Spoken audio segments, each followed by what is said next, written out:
शुक्र है कि बाजरे के कुछ दाने अब भी बचे हैं। डुट मोइलिबिट लैम्बोंग इन्हीं से अपना और अपने पोते पोतियों का पेट भरेंगी। उत्तरी घाना के जिम्बाले इलाके में कई परिवारों का हाल ऐसा ही है। वे आमतौर पर मक्का या चावल उगाते हैं।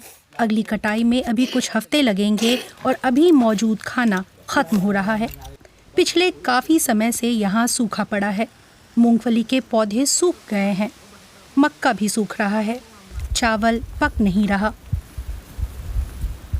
नालेरेगो स्थित यहाँ के सबसे बड़े अस्पताल बैप्टिस्ट मेडिकल सेंटर में कुपोषण के कई मरीज भर्ती हैं। असिया सुमाइला गर्भवती हैं और यहाँ की आधी गर्भवती महिलाओं की तरह वो भी एनीमिया से पीड़ित हैं। उनके खून में लाल रक्त कोशिकाओं की मात्रा बहुत कम है क्योंकि उनके पास पर्याप्त खाना नहीं होता। अगर किस्मत अच्छी होती है तो दिन में 3 बार खाना मिल जाता है। दिन बुरा हो तो बस 1 बार ही खाना मिलता है। एनीमिया से पीड़ित गर्भवती महिलाएं जरूरी पोषक तत्वों की कमी के कारण अक्सर कुपोषित बच्चों को जन्म देती हैं। 2 साल के बिस्मार्क की हालत पिछले 5 महीनों में काफी खराब हुई है। उसका वजन बहुत कम हुआ है और वो हमेशा थका हुआ रहता है। वो उन 13 बच्चों में से एक है जो यहाँ गंभीर कुपोषण का इलाज करा रहे हैं। बिस्मार्क को मेरेस्मस है और उसकी बाह की मोटाई महज 9.2 सेंटीमीटर है, जो दिखाता है कि वो गंभीर रूप से कुपोषित है। लैम्बोन माटुगकर का परिवार खाने की कमी को दूर करने की पूरी कोशिश कर रहा है, जबकि दूसरे किसान इस उम्मीद में हैं कि उनका मक्का सूखने से बच जाएगा। माटुगकर का परिवार कटाई भी शुरू कर चुका है क्योंकि उन्होंने बाजरा बोया था। ये मक्के से पहले बोया जाता है और सूखे की स्थितियों में भी कारगर है। इसे उगाना फायदेमंद है। साल के इस समय में इससे परिवारों को मदद मिलेगी। जिन लोगों ने बाजरा उगाने से मना कर दिया था, अब वो पछता रहे हैं। मैं हर साल इसी पर निर्भर रहता हूँ और ये मुझे कभी निराश नहीं करता है। घाना सरकार ने लंबे समय से बाजरे की खेती को दरकिनार करके मक्का और चावल को बढ़ावा दिया।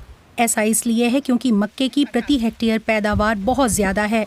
देश में सालाना मात्र 2 लाख टन बाजरा होता है और मक्का उससे 15 गुना ज्यादा। सरकार की सुनकर ही किसान मोहम्मद एडम याहाया चावल और मक्का उगाते हैं, लेकिन उन्हें डर है कि सूखे का असर उनकी फसल पर पड़ेगा। वे बाजरा भी उगा चुके हैं, लेकिन लगातार इस्तेमाल की वजह से उनके खेतों की मिट्टी बाजरे के लिए सही नहीं है। हमने जब यहाँ बाजरा उगाया तब हमें पता चला कि ये जगह उसके लिए सही नहीं है, इसीलिए हम अब सिर्फ मक्का उगाते हैं। जो भी बाजरा हम उगाते हैं वो अच्छा नहीं है क्योंकि मिट्टी अब पहले जैसी नहीं रही। इसीलिए हम चावल, मक्का और कुछ कंदमूल ही उगा रहे हैं। पर्ल बाजरे की नई किस्में इस समस्या का समाधान कर सकती हैं। उत्तरी घाना के सवाना कृषि अनुसंधान संस्थान के परीक्षण मैदानों में उगाकर इनका प्रचार किया जा रहा है। ये ऐसी किस्में हैं जो खराब मिट्टी में पनप सकती हैं और सूखे के लिए भी अनुकूल हैं। भले थोड़ी बारिश हो, लेकिन ये अच्छे से फैल गई तो बेहतर नतीजे मिलेंगे। जहाँ मक्का गिर जाएगा, बाजरा वहाँ खड़ा रहेगा। इसे बहुत ज्यादा उर्वरक की भी जरूरत नहीं होती। बाजरे के खेतों में आप कोई छिड़काव भी नहीं करते हैं। इन नई किस्मों को संस्थान में एक कोल्ड रूम में जमा किया जा सकता है। अभी ये लगभग खाली है क्योंकि नए बाजरे का प्रयोगशाला में विश्लेषण किया जा रहा है।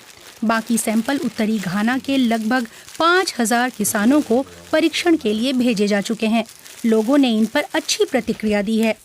इस बीच लैम्बोन माटुगकर और उनके परिवार ने बाजरे की फसल लगभग पूरी काट ली है।